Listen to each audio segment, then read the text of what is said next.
Les bontés de l'Éternel ne sont pas épuisées. Ses compassions ne sont pas à leur terme. Elles se renouvellent chaque matin. Vous écoutez Bread of Life de GRC Ministry. Je suis Antoine et aujourd'hui, le passage que nous lisons est dans le livre de Lamentation de Jérémie, chapitre 3, versets 22 et 23, dans la traduction Louis II. Les bontés de l'Éternel ne sont pas épuisées.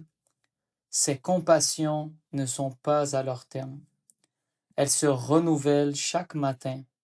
Oh, que ta fidélité est grande.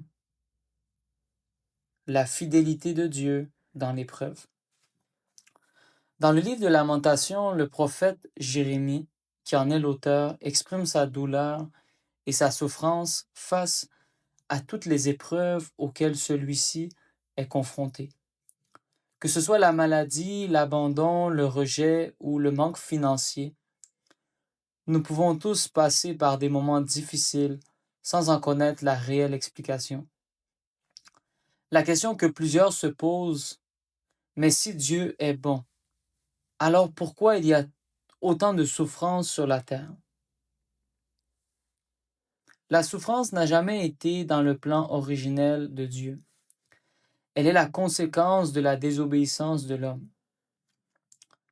Voici l'espérance que Jérémie avait et que nous pouvons avoir aujourd'hui. Voici ce qu'il voulait repasser dans son cœur. Les bontés de l'Éternel ne sont pas épuisées. Ses compassions ne sont pas à leur terme. Elles se renouvellent chaque matin. Oh, que sa fidélité est grande. Nous devons comprendre que la fidélité de Dieu se réfère à sa capacité d'accomplir tout ce qu'il a promis dans sa parole. En effet, ses promesses sont oui et amen. Lorsque nous avons confiance en Dieu, c'est-à-dire la foi, nous pouvons nous appuyer sur sa fidélité, quelles que soient les circonstances. Et la paix qui surpasse toute intelligence gardera nos cœurs et nos pensées en Jésus-Christ. À de nombreuses reprises dans ma vie chrétienne, j'ai vu la fidélité de Dieu se manifester. Le Seigneur tient toujours ses promesses.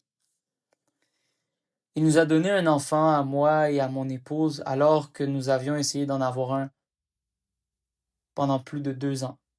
La 3e année, Dieu nous a fait grâce de pouvoir avoir notre fils Nathanaël. Et présentement, nous sommes à notre 4e année. Il m'a permis également de voyager en Afrique à 2 reprises pour proclamer la bonne nouvelle de l'Évangile. Et je n'en cite que 2 car Dieu a tellement fait de grandes choses pour moi et j'en suis réellement reconnaissant. Voici l'encouragement que j'aimerais te donner en cet instant à toi qui m'écoutes. Le Seigneur veille sur sa parole et en son temps, il l'accomplira. Je ne sais pas qu'est-ce qu'il t'a promis ou quelles sont les choses qu'il t'a dit dans le lieu secret ou à travers peut-être même la bouche d'un homme ou d'une femme de Dieu. Mais ce que je sais, et c'est ce que la parole nous dit, c'est qu'il n'est point un homme pour mentir, ni fils d'un homme pour se repentir. Ce qu'il a dit, ne le fera-t-il pas? Ce qu'il a déclaré, ne l'exécutera-t-il pas? Oui, même dans l'épreuve, Jésus demeure fidèle.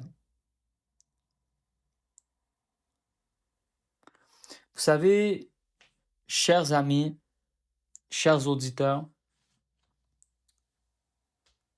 à certains moments, les promesses de Dieu peuvent tarder dans nos vies, mais cela ne veut pas dire qu'elles ne vont pas s'accomplir. La parole nous dit, si la promesse tarde, attends-la. Attends-la avec patience. Attends-la avec persévérance. Alors prions ensemble. Père, dans le nom de Jésus, nous sommes devant toi Et Seigneur, voici ce que nous voulons repasser dans notre cœur, c'est que tes bontés ne sont pas épuisées, que tes compassions ne sont point à leur terme. Oui, ta fidélité est grande. Seigneur, nous savons que tu es fidèle. Et Seigneur, je prie pour chaque personne, Seigneur, qui s'attend à toi pour l'accomplissement d'une ou des promesses que tu leur as données, Seigneur. Seigneur, je prie qu'ils puissent persévérer dans la foi. Car Seigneur, c'est à travers la persévérance que nous pouvons le voir l'accomplissement de tes promesses. Alors Père, je te remercie. Je te remercie Seigneur parce que tout ce que tu dis, tu l'accomplis. Merci Seigneur pour chaque personne que tu permets Seigneur qu'ils puissent voir l'accomplissement des promesses que tu leur as données Seigneur. Seigneur, nous te prions ainsi, au nom puissant de Jésus. Amen.